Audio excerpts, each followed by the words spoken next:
तो मेरे प्यारे बच्चों, पिछली क्लास में मैंने एक नया चैप्टर स्टार्ट कर रहा था जिसका नाम था इन्वेस्टमेंट मल्टीप्लाई। अब मुझे जैसे मैंने टॉपिक यहाँ पे लिखा, मेरे दिमाग में सबको बस टॉपिक का ही चलने लग गया है, तो मैंने आपसे बुक मंगवाई। अरे भाई, मैंने कहा था क्लास खत्म करते हो कि कल बुक जरूर लेकर। Very good. नबील से बोलो बेटे, शक्ल पे मत जाना, इंसान बहुत अच्छा है।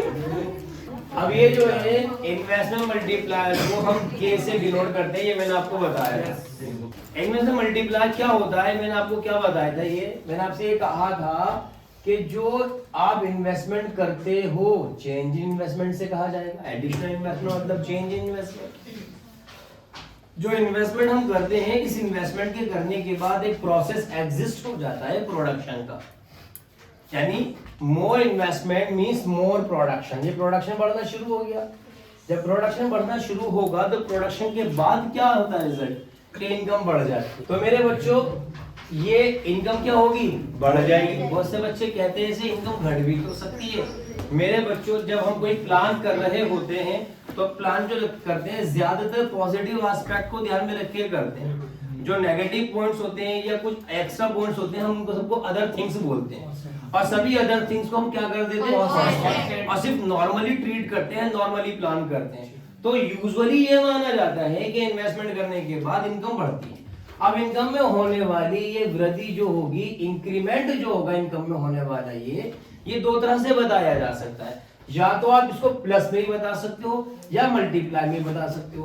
तो फॉर एग्जांपल, मैंने कल की क्लास में एग्जांपल दिया था कि अगर इन्वेस्टमेंट कितना किया हमने 100 CR और इनकम हमारी बढ़ गई 500 CR, यानी 100 करोड़ इन्वेस्टमेंट है पूरी इकोनॉमी का, और पूरी इकोनॉमी की नेशनल इनकम में जो वृद्धि हुई है वो 500 गुना हुई है। तो अगर मैं प्लस की बात करूं तो हम बोलेंगे 400 एक्स्ट्रा हो गई, और अगर मल्टीप्लाई की बात करूं तो 5 गुना बढ़ गई, ये तो बोलूंगा। तो जब इनकम में होने वाली ये वृद्धि हम इन्वेस्टमेंट के तुलना में मल्टीपल में बताते हैं, तो ये कहलाता है हमारा इन्वेस्टमेंट मल्टीप्लायर। यानी सिंपल सा अगर मैं आपको एक जुमले में इसको क्लियर करूं तो यह कह सकता हूं कि इन्वेस्टमेंट करने के बाद इनकम में होने वाली मल्टीपल वृद्धि, मल्टीपल इंक्रीमेंट, गुणात्मक वृद्धि जो होती है वो क्या कहलाती है, और उसको हम किससे डिनोट करते हैं, यानी यहाँ पे इन्वेस्टमेंट मल्टीप्लायर कितना है बेटे, 5 का मतलब कि इन्वेस्टमेंट से 5 गुना इनकम बढ़ी है। 5 का मतलब ये है। क्लियर है बच्चों? तो आपने इसको निकाला कैसे होगा, आपने क्या करा होगा, 500 को 100 से क्या कर दिया होगा, डिवाइड, तभी तो आंसर 5 आया होगा। अब मुझे सिर्फ इतना बताओ, ये 500 क्या है, डेल्टा वाई। Very good. ये 100 क्या है, डेल्टा आई। वेरी गुड, ये डेल्टा आई है।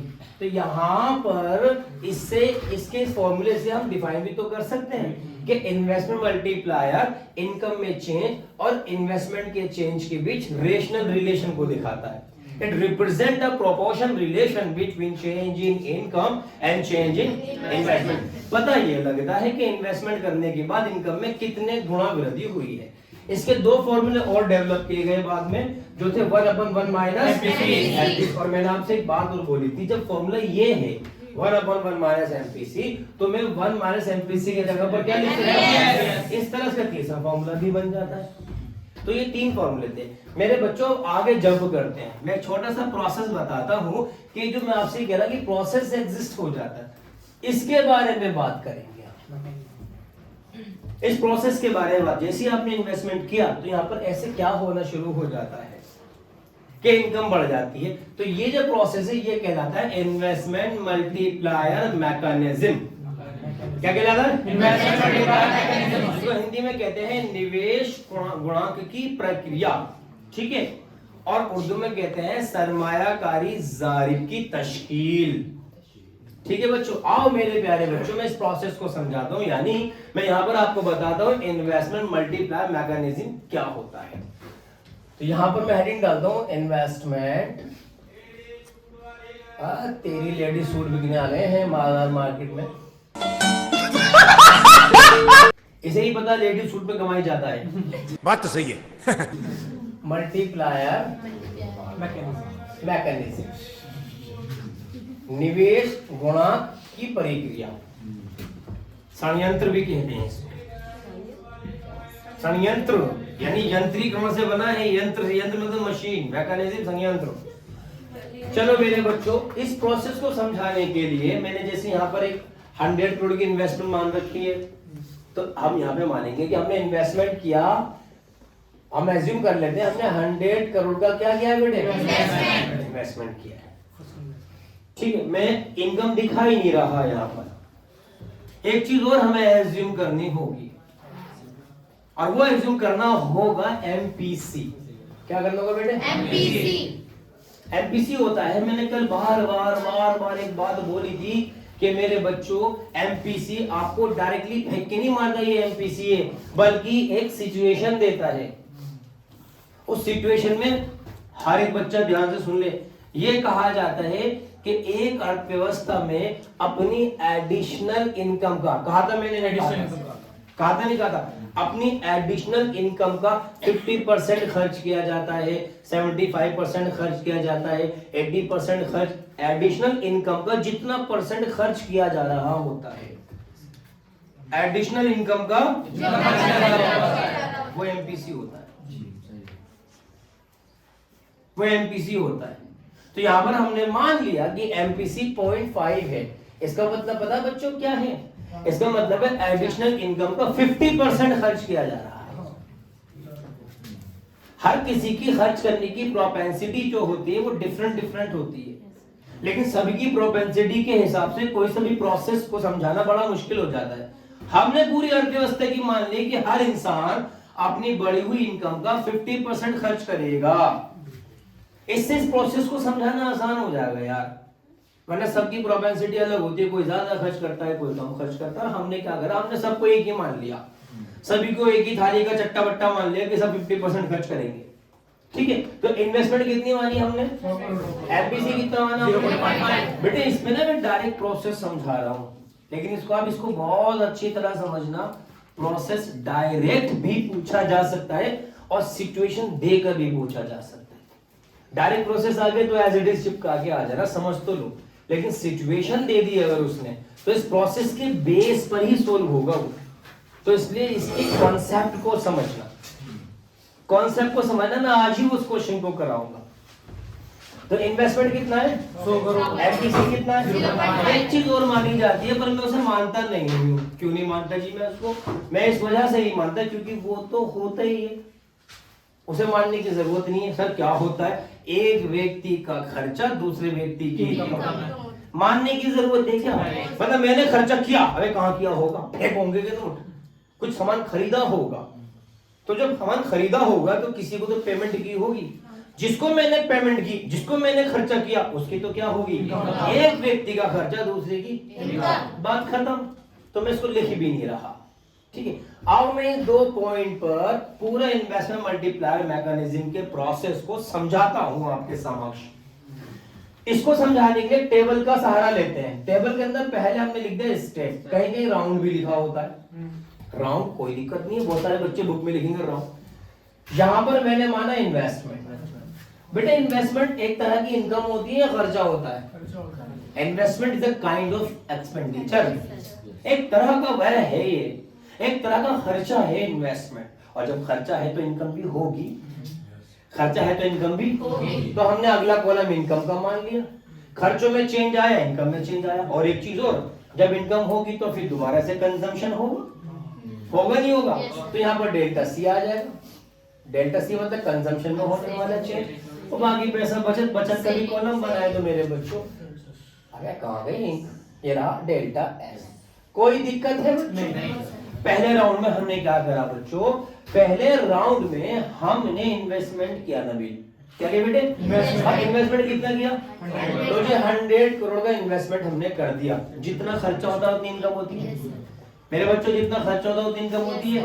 लो जी प्यारे बच्चों, जैसे ही भाई ये रफी भाई ने 100 करोड़ का इन्वेस्टमेंट किया, कुछ सामान बाजार से खरीदा होगा, जिससे खरीदा होगा उसकी तो इनकम हुई होगी। पर एक बात गौर तलब है, एक बात ध्यान देने योग्य है, ये सामान जो खरीदा होगा अपनी डोमेस्टिक टेरिटरी से खरीदा होगा, तभी आपकी नेशनल इनकम जो है बढ़ेगी।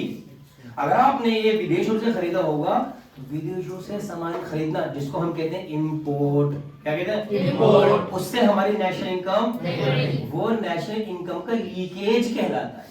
क्या कहलाता है? लीकेज। हम नेशनल इनकम के लीकेज की बात नहीं कर रहे, हम नेशनल इनकम के इंजेक्शन की बात कर रहे हैं। ये दो ही टर्म्स लिए जाएंगे, इंजेक्शन और लीकेज। इंजेक्शन मतलब कोई ऐसी ट्रांजैक्शन जिससे नेशनल इनकम का वॉल्यूम बढ़ता हो, वो कहलाता है इंजेक्शन। एक्सपोर्ट से बढ़ता है, इन्वेस्टमेंट से बढ़ता है। और लीकेज एक ऐसी ट्रांजैक्शन जिससे नेशनल इनकम का वॉल्यूम घटता हो, वो कहलाता है लीकेज। जैसे इंपोर्ट, जैसे सेविंग्स। ठीक है, तो मेरे प्यारे बच्चों, come to the point, back to the pavilion. तो यहां पर हमने जब इन्वेस्टमेंट कर दिया तो इन्वेस्टमेंट एक तरह का खर्चा है। अब मान लो रफी ने 100 करोड़ का जब इन्वेस्टमेंट किया तो बाजार से कोई सामान तो खरीदा होगा। हमने समझा वो सामान जो अपने फैक्ट्री यूज के लिए खरीदा है वो शहजाद से खरीदा है, तो रफी का 100 करोड़ का खर्चा शहजाद की 100 करोड़ की इनकम है या नहीं है? अच्छा, शहजाद जो है वो हमारी डोमेस्टिक टेरिटरी में ही रहते हैं, यानी हमारे देश के नॉर्मल सिटीजन हैं, और जब इनकी इनकम होगी तो राष्ट्र का हिस्सा होगा या नहीं होगा? तो हमने 100 करोड़ अपनी नेशनल इनकम में क्या कर दिए? ऐड कर दिए। अब रफी की कहानी खत्म, शहजाद की कहानी स्टार्ट। शहजाद की इनकम कितने की हुई? अब हमने क्या माना था? हमने एमपीसी 0.5 माना था। एमपीसी 0.5 का मतलब ये है कि जिस व्यक्ति की इनकम होगी वो 50% क्या करेगा? खर्च करेगा। अदर थिंग्स बीइंग कांस्टेंट, बहुत सारे सवाल आपके मन में पैदा हो सकते हैं, सबको कांस्टेंट कर दफना दो, ठीक है, सबको कांस्टेंट। अब 100 करोड़ में से 50% ही क्या करेंगे? तो शहजाद ने 50% खर्च करा, यानी 50 करोड़, बाकी 50 क्या करें? ये है लीकेज, ये नेशनल इनकम की लीकेज है। देखो कैसे लीकेज है। अब आपकी अर्थव्यवस्था की नेशनल इनकम कितने से बढ़ेगी?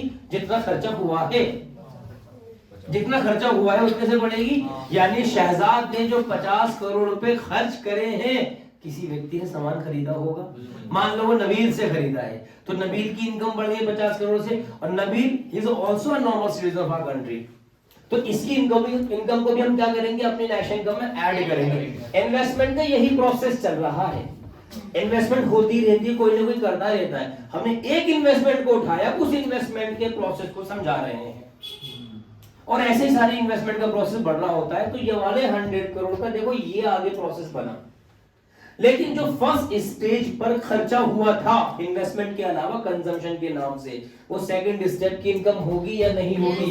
ये रहे नबील की इनकम, और नबील हमारे देश का नॉर्मल सिटीजन है, इसलिए हमने इसके 50 करोड़ को अपनी नेशनल इनकम में क्या कर लिया? मेरे बच्चे एक बात ईमानदारी से बता, इन्वेस्टमेंट कितने की थी? और इनकम कितनी हो गई? नोटों की क्वांटिटी नहीं बढ़ी है, नोटों की क्वांटिटी नहीं बढ़ी है, नोटों की ट्रांजैक्शन बढ़ी है, नोटों की रोटेशन बढ़ी है। आपके नोट्स की रोटेशन बढ़ी है। यहां पर नोट्स उतने ही हैं जितने यहां थे, लेकिन रोटेशन देखो दूसरे राउंड पर 50 करोड़ और इंक्रीज हो गया। अब ये नबील की इनकम है 50 करोड़, नबील क्या करेगा इस 50 करोड़ का? कितना? हर इंसान अपने अपने हिसाब से करता है, पर हमने एज्यूम कर लिया 50% खर्च करेगा, तो नबील का 25 करोड़ खर्चा, बाकी पैसे। अब आप ये देखो, मैंने कहा था ना लीकेज है, नेशनल इनकम उतने से बढ़े इतना खर्चा हुआ है, बाकी नेशनल इनकम से निकल गया पैसा बाहर, जब पैसा निकल गया वो कहलाता है लीकेज। इस प्रोसेस को भी समझते हुए चलो, ठीक है बेटे। अब अगर कोई दोबारा इन्वेस्टमेंट किया जाए तो नेशनल इनकम फिर बढ़ जाएगी, तो इन्वेस्टमेंट होता है इंजेक्शन, वो इंजेक्ट करता है नेशनल इनकम के लेवल को। क्लियर है बेटे? तो थर्ड स्टेज पर अब इनकम कितनी होगी? सेकंड स्टेप का कंजम्पशन होगा। सेकंड स्टेप का कंजम्पशन कितना था? 35। ये इतनी इनकम बढ़ जाएगी, इन्वेस्टमेंट हमारा वही चल रहा है। अब मान लो नबील ने जो 25 करोड़ खर्च किए थे वो अनस के पास आ गया अमाउंट। अनस भी हमारे देश का नॉर्मल सिटीजन है। ये प्रोसेस में तीसरी बार बता रहा हूँ, पहली बार, दूसरी बार, तीसरी बार। अब यहाँ पर लगभग बच्चों को समझ आ जाएगा। क्या करेगा अनस 25 करोड़ का? 12.5 CR खर्च करेगा, and rest of the amount ये चलता रहेगा हमारा जब तक कि कंजम्पशन का अमाउंट जीरो ना होता, या इतना कम ना बचे जिसको रिकॉर्ड भी नहीं किया जाता। ठीक है, बहुत नॉमिनल सा अमाउंट बचेगा, बहुत माइनर सा अमाउंट बचेगा, तो हम यहां तक लेके चले। फिर दूसरी इन्वेस्टमेंट करनी पड़ेगी। वो चल रही है दूसरी इन्वेस्टमेंट भी, पर पहले इन्वेस्टमेंट का प्रोसेस समझाया मैंने आपको। अब हम क्या करेंगे, यहाँ पे आ जाएगा टोटल, यहाँ आ जाएगा आपने इन्वेस्टमेंट कितनी करी है 100 करोड़।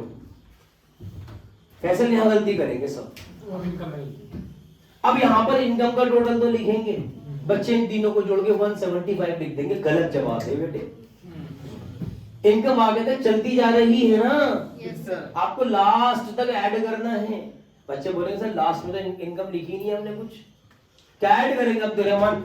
सर हमने 100, 50, 25 ऐड कर दी, आगे पता नहीं, आगे 12.5 होगा, उसका आगे 6.25 होगा, उसका आगे समथिंग होता चला जाएगा लास्ट तक, उसे भी लास्ट में ऐड करेंगे। या तो सारे लिखो फिर ऐड करो, या फिर डायरेक्ट डेल्टा वाई निकालो।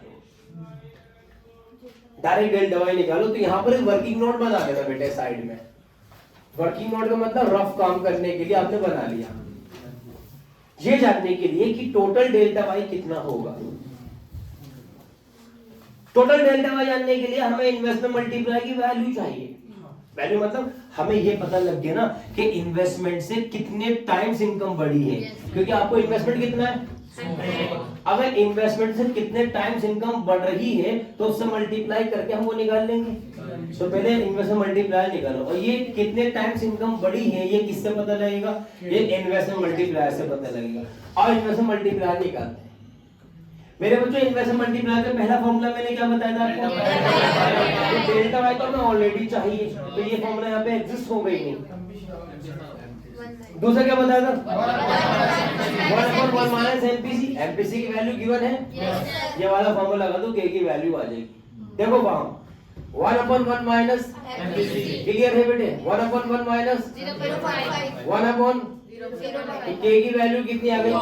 यानी इस प्रोसेस में ये पता लग रहा है कि इन्वेस्टमेंट से 2 गुना इनकम बढ़ी है। इन्वेस्टमेंट कितना हुआ है 100 करोड़, इनकम कितना गुना बढ़ी है, तो कितनी हो गई होगी 200 करोड़ हो गई होगी। यानी आप देखना चाहो तो ऐसे भी देख सकते हो कि आपको डेल्टा वाई चाहिए तो डेल्टा वाई वाला फॉर्मूला लगा दो अब, क्योंकि अब आपके पास के की वैल्यू है ना, कितनी है 2 और डेल्टा वाई हमें, और इन्वेस्टमेंट कितनी है, तो क्रॉस मल्टीप्लाई करेंगे डेल्टा वाई बराबर कितना आएगा, तो मैं यही तो कह रहा था 200 आएगा। तो यहाँ पर आप लिखोगे 200। समझे शाहू, नहीं समझे आप? समझ गया बापूजी।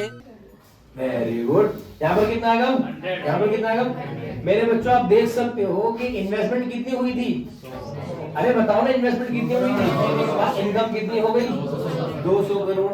तो ये प्रोसेस जो था ये वाला, ये दिखा रहा था कि ये रहा प्रोसेस, सबके नोट्स में सबकी बुक्स में है, ये कहलाता है इन्वेस्टमेंट मल्टीप्लाई मैकेनिज्म।